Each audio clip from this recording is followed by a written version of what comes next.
Good morning. Welcome to the Content Delivery Summit. It's great to see everyone here. We've got a packed room, which is great. We have a lot of sessions and a lot of content today. My name is Dan Rayburn. I'm the conference chairman. I'm going to make a couple quick announcements, and then we're going to get right into the keynotes. If you've been to the CDN Summit before, this is actually our 8th year that we've done the show. And for those in the CDN space, you'll know that CDN has changed and evolved quite a bit over the last 8 years. So the show started off really just focusing on video, and over the last probably 3 or 4 years, we've diversified into things like DSA, so dynamic content delivery, mobile content acceleration, security, storage, some other products and services under CDN as well. If you take a look in the program, you're going to see a lot about the video ecosystem. That's something that you're going to hear a lot about coming up. It's something that both Comcast and Level 3 are going to talk about this morning in their keynotes. So the ecosystem is something we'll be talking a lot about today. If you can't make all the sessions today, we will be recording all of them. We're not streaming any of the sessions today live, but they all will be available on demand. For those that don't know, at streammedia.com, we have a video portal of every session from every one of our shows, dating back probably 5 or 6 years. If you go to streamingmedia.com/videos, that's where you'll be able to see these sessions. And we'll send you out an email as soon as they're ready. They typically take up to 2 weeks to get everything online. For Wi-Fi, if you haven't already figured it out, the password is info today in the rooms. The room we're in right now is track A in the program, and track B is just behind us. For lunch, you'll just exit the hallway here, and you'll go down to the end to the right of the hallway. We'll have lunch set out there, but you're also welcome to bring lunch into any of the session rooms if you like. We're going to have a reception today at 5:30. I do the last session of the day, which will be in this room, so I'll be happy to walk everyone down after my session. This reception's actually downstairs on the first floor in what's called the Urban Kitchen. So if you go all the way into the back of the hotel, you'll see a nice area set up. That's where we'll have cocktails at 5:30. We'd like to thank all the sponsors and all the presenters today. Our 4 platinum sponsors are Sodexis, Pier 5, DDN Storage, and Verizon Digital Media Systems. My role and my job here at the Content Delivery Summit is basically like a matchmaker. I'm trying to connect as many customers with potential vendors and vice versa here at the show. So at any time, if there's somebody you'd like to be introduced to, just please stop me wherever I am. Even if you see me running around in the hallway, that's what I'm here for. Also, if you ever have any questions here at the show or otherwise, my cell phone number is listed in the program. It's also on my blog and on our website. So when you go to streamingmedia.com and you click help and there's a phone number there, that's my cell phone. I answer that 24 hours a day, 7 days a week, and I've been doing that for 15 years. Many of you in the room probably know that because you've called it. So my job is to just try and give out information as much as I can. And the motto I kind of use is inform, educate, and empower. So that's my job, and that's the purpose of the Content Delivery Summit. So with that, we're going to go into the keynotes. We've got 2 back-to-back keynotes. We've got Comcast first and then Level 3. So when each presenter is done, we'll do a Q&A. If you can just raise your hand. We're not going to run around with a mic. So the presenters will just repeat the question from the audience so that we capture it on the archives, and we'll do as many questions as we can. Once the presentations are over, if you still have a question, please do come up afterwards because they will stick around. So the first keynote is going to be from Barry Tijgart, who's the Vice President for IP Services at Comcast Wholesale. So why is Comcast doing the keynote this morning? Well, because I asked them to do it since they're new to the CDN market. Comcast has obviously been in the video space for quite some time. For those of you that have been around a long time, they acquired a company called The Platform. You'll have to remind me how long it's been because it's been probably, 10 years? So Comcast is fairly new to the market. CDN is now under their wholesale group, and they're providing an end-to-end ecosystem. And they're going to talk about it. Barry's going to talk about that ecosystem and some of the live linear services they're doing as well. And it's pretty interesting because you have a CDN that owns the last mile. That's obviously kind of unique in the space. So that's Barry when he's going to be talking about this morning. After Barry, we have Jack Waters, who's the CTO of Level 3. So Level 3 is another interesting story. They were really the first CDN to come to the market many, many years ago and say, we can control your content from creation and distribution. So because of their Vivix business, their broadcast ops centers, they went out and acquired a company called Servcast, again, a long time ago, and they pieced together an end-to-end ecosystem. Again, the whole ecosystem term, something we'll hear a lot about today. So that's what Level 3 is going to talk about, and the advantage Level 3 has as well is the fact that they own a backbone, so a backbone provider. So 2 interesting use cases today. but both talking about an end-to-end ecosystem for broadcast and media entertainment customers. So with that, I think all my announcements are done. I'm good. So with that, please join me in welcoming Barry from Comcast. All right. Appears the mic is working. Okay, so thanks, Dan, for inviting me. I'm Barry Tishgart, as Dan mentioned, and what Dan mentioned in his opening statement is really we're going to talk about how CDN fits into our overall strategy and give you a sense of the video platform, which is really where Comcast is taking its internal capabilities to deliver our video solutions to cable customers, both our set-top box delivery as well as our over-the-top video, and how we've packaged that up and made that available to third parties, and how we're helping content providers succeed in the rapidly evolving OTT and SVOD spaces. And give you a sense really around our CDN and how we've optimized around video. That's really the key for us. There's a lot of niches in the CDN space, and we've really optimized around video because that's really where our internal demands have driven us. And we also think the market has driven us there as well. So then we'll talk about scale, performance, a little bit about features, and kind of close up with how customers are directly benefiting. So from our perspective, everything we focus on is really around what we consider the new television ecosystem.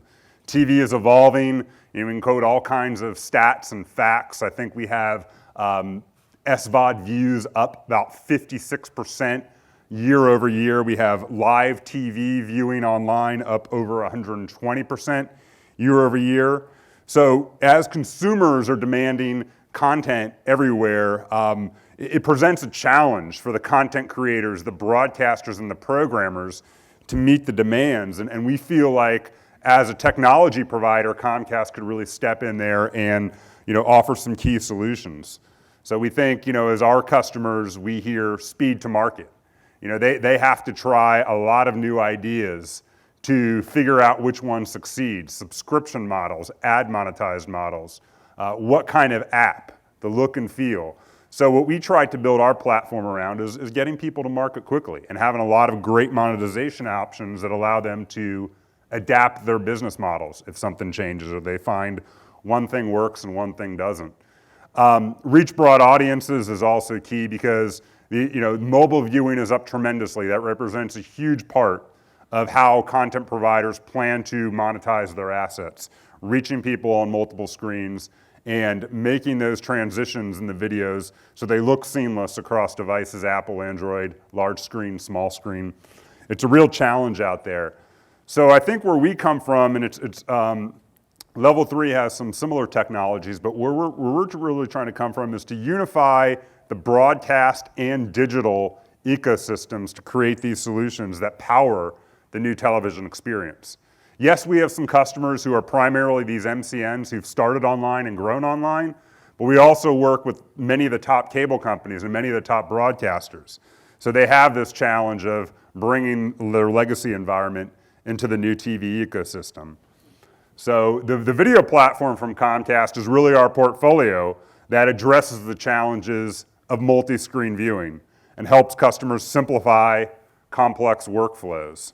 So we'll talk about that, but I guess the key point I want to leave you with, and the video platform is something that we launched more broadly at NAB a few weeks ago, but what we're going to be doing in the market is going to our key broadcasters and programmer customers with this new portfolio that is end-to-end, that offers a few key solutions like OTT VOD, like SVOD, like VOD syndication, but saying, we've got modular components. And within this video platform portfolio, one of the key things we're going to focus on, obviously, in this presentation is CDN.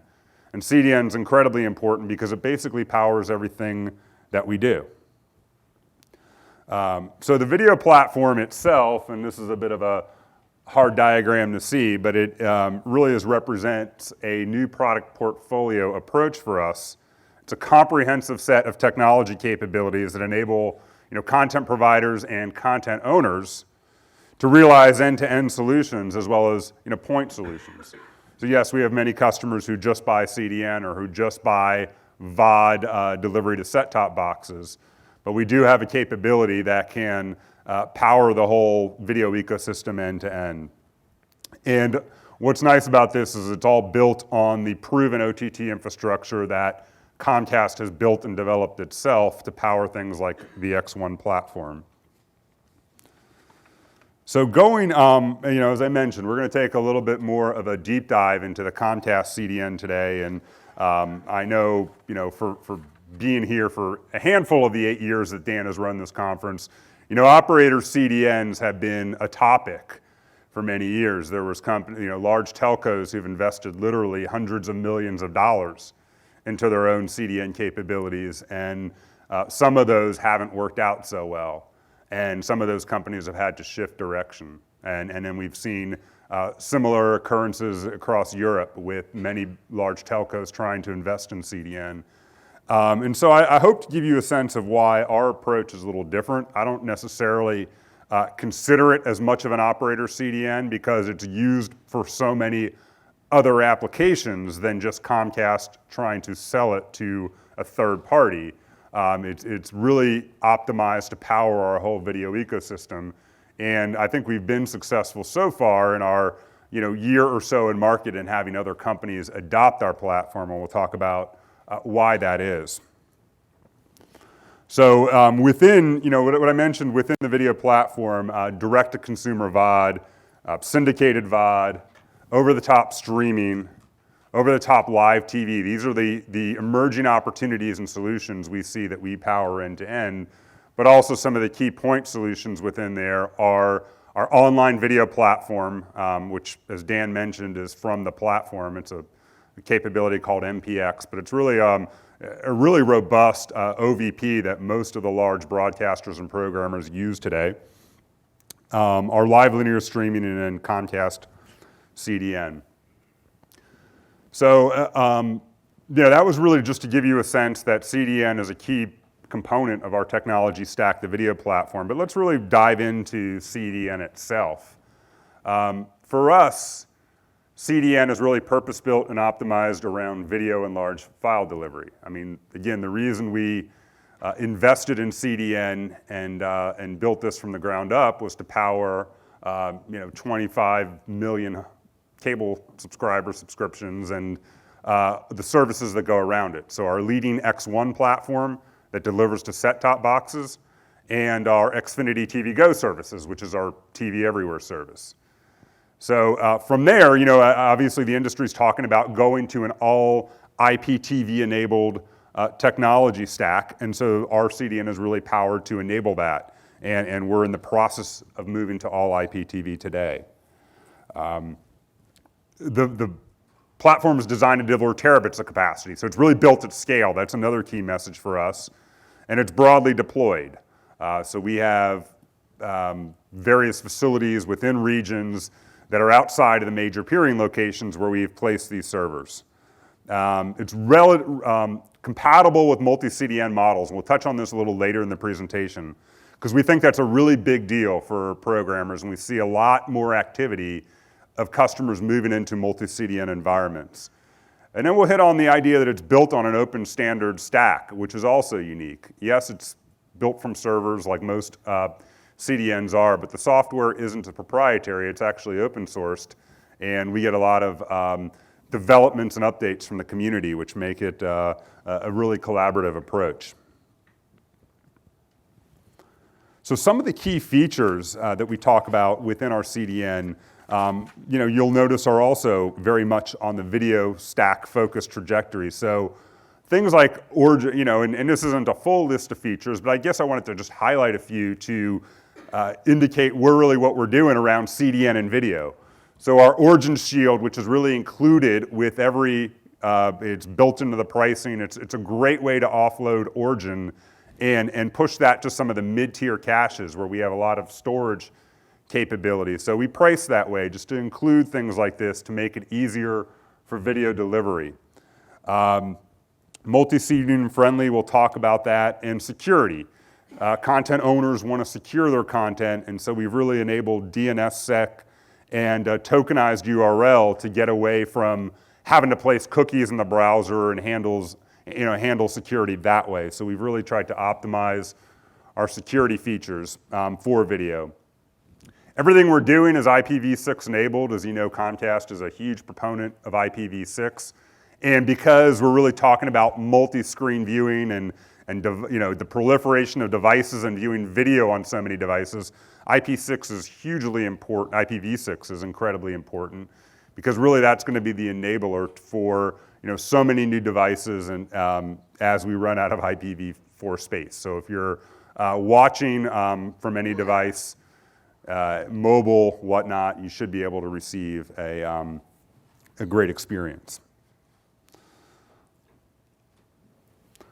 Scale. So to do video at scale is an incredible challenge, and we believe we are investing both in our technology and our infrastructure to meet that challenge.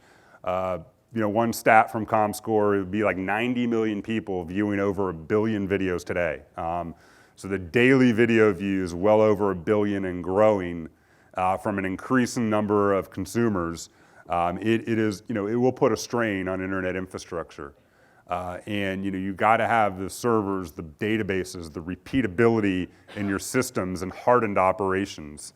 So we have deployed caches widely and deeply and scaled the network. We're going to be at 10 terabits per second of capacity, probably tripling that next year. So, we also try to engineer to reserve headroom for live events, and we're really trying to figure out how we best optimize around both our needs and our customers' needs to deliver a great online end-to-end experience. High performance. So being somewhat new to market, you have to find really reasons why somebody would work with you versus established players if they're using those established players. And so we've really centered around some of the features in the video space that I just mentioned that help our customers with security and performance. We talked about the scale that's there today. And then response times. We believe that is a huge differentiator for video views. And if we can get our views to play faster and be more consistent in their play out, that's a huge win. And as we end with some of the direct benefits to our customers, we'll see that they've found the real, I think they've found, the reason they want to work with Comcast is some of the performance gains that they've seen.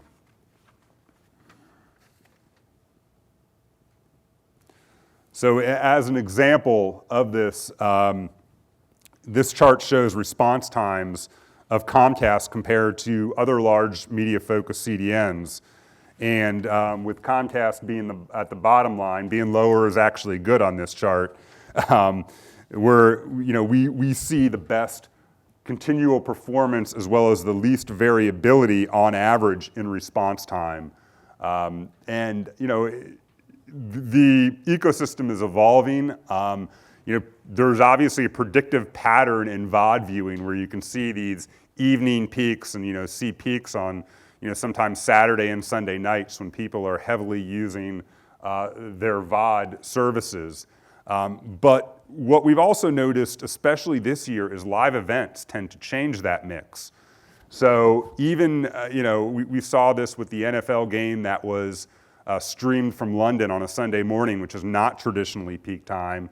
We've definitely seen live events have an impact. And a practical example of that, and the dashed line is actually volume, so bytes of traffic. But as you see the amount of consumption start to rise, you see the bit rate delivered by major CDNs tend to drop. And that could be for a variety of reasons. It could be due to any kind of congestion situation. It could be congestion on the servers. It could be congestion in the network. It could just be the amount of hits and the amount of database serving that's going on within the CDN. But what we try to do with our capability is ensure that you're not going to have that variability in the peaks, and that'll be important as multi-CDN comes along and as more companies are trying to offer live events simultaneously. Incidentally, I think this chart comes from an analysis we did during a big WWE event.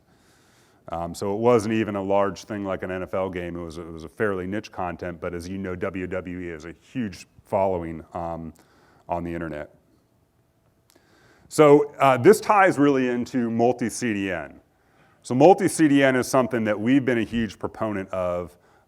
We think just like in the internet routing space where customers were able to take advantage of BGP to optimize among providers, multi-CDN is going to have an incredibly important role going forward in the CDN space.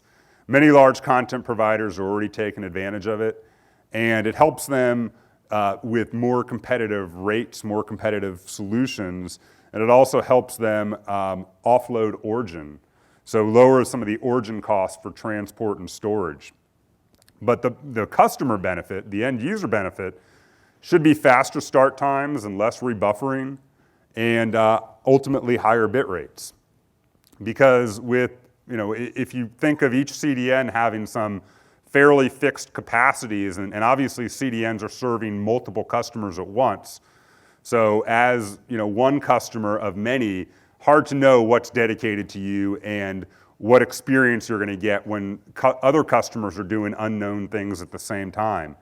So by using multi-CDN, you sort of create this insurance policy. You create backup and you create some diversity. And we're starting to see more of that. And again, having one origin that you could serve off of multiple CDNs is a real advantage. And the global implications of this are big too, because certain CDNs are stronger in one region versus another. Obviously, you also have different pricing per region. So I mentioned earlier that our CDN is built on an open source technology, and we're really the only commercial CDN provider that I know of today that's open sourced its software. So the traffic control-cdn.net is really where it's at. I think we have a lot of the capabilities up on GitHub, and we get active development. We've had a lot of great contributions from companies in the operator space like Cox, and then in the vendor space like Cisco. So we're starting to create a bit of a ecosystem here around our traffic control software, and it's part of the Apache Server Foundation as well. So we're working with the Apache traffic servers here. So we believe that other ISPs we know other ISPs are implementing it, and we think this could take hold in many operator CDNs as well. And it makes it fairly straightforward to implement and then to engineer and operate the software. So I wanted to close up here with just a few customer testimonials, give a sense of what we're doing in the market. We'll start with Yahoo, and as I mentioned, they've worked on some unique challenges this year, really being the first company to stream an NFL football game that had a huge number of simultaneous users. And to do that well, they worked with a number of CDN providers. On the morning of, there were certain ones, there were certain providers that worked well and certain ones that were having issues, but because they had this ecosystem set up in advance, I think they saw a pretty good result from the streaming of that NFL game, and I think the NFL was then convinced to do a little bit more streaming in the next football season. Also, speed to market is another thing we focus on. We were able to turn up relatively quickly. We have a great staff. We have consulting engineers who can get on the phone almost any time of day or night to help with the integration and turn up. And I think for Ad Colony and being able to stream ads the way they do, we were a quick solution to help them manage their costs and get their services to market pretty quickly. And then finally, Valve is a customer in the gaming space we've been working with for a long time. Again, I think they're commenting here about our service, about the faster response times and downloads, because it's certainly in their interest as a gaming company that when somebody purchases a new game that they're able to enjoy it quickly. And when they're also in the process of launching new services such as some of these live event gaming areas where they're able to stream live video as well as handle the downloads off of our CDN. So with that, I'd like to wrap up and maybe take a few questions. And again, I hope to leave you with the idea that we've built the CDO optimized around video. It's part of our broader portfolio, but it's something we're going to continue to invest and grow as all of Comcast's video services grow and move to an IP-based environment. So thank you.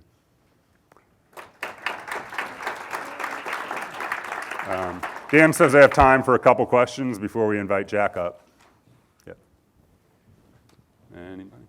Yeah, right down here. The 100 locations, are these in Comcast hubs or in some other data center? Yeah, the question was about the locations and are they in Comcast facilities or third-party data centers, and for the most part, they're in third-party data centers. We've, we really have used and worked with some of the smaller data center providers to provide more regional caching hubs, and we've also started to make those available to third parties. They're not our facilities, so to the extent there's space available, others are using those as well. Yep. So there's 90 million viewers, were those predominantly in the US or outside the US? Yeah, in the US, 90 million, that was the stat. It was like 90 million and 1.2 billion video views a day. Yeah. Hey, Barry. What's it like going to market against some of the other competitors? Is there a perception that you guys are mostly on net and you have to say, okay, well, you can do off net also and multi-CDN is the way to go? Or what's that perception of you being strong on net versus off net? Yeah, so I guess two parts to that question. One is how we're going to market as a new entrant, and then perception of on-net versus off-net. So as a new entrant, you have to be clear on what your value is. And there are, and that's where I think multi-CDN comes into the picture, because there are CDNs who do a great job and can say that we deliver everything everywhere. But there's also, some baggage with that. And over time, people have seen that because of this everything everywhere approach, sometimes the service that they really want where they want it can suffer.